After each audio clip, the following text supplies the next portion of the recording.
దేవుని యొక్క చిత్తం నుంచి తప్పించుకోవాలని చెప్పి తర్షీషు ఓడను ఎక్కినప్పుడు ఈ యోనా వలన సముద్రంలో తుఫాన్ అనేది రేగుతుందండి. వారందరి జీవితాలు రిస్క్ లో పడిపోతాయి.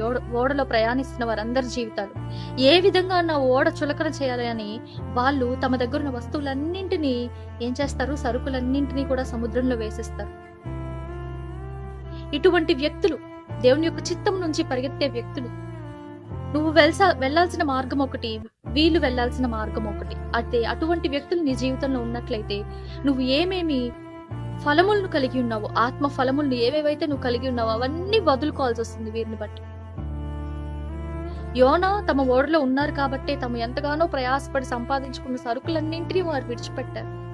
ఆ విధంగా ఇటువంటి వ్యక్తులు నీ జీవితంలో ఉంటే మొదటి సంకేతం ఏంటి అంటే ఒక్కొక్కటిగా నీకున్న ప్రతి ఒక్క ఫలమును నువ్వు కోల్పోతూ వస్తావు.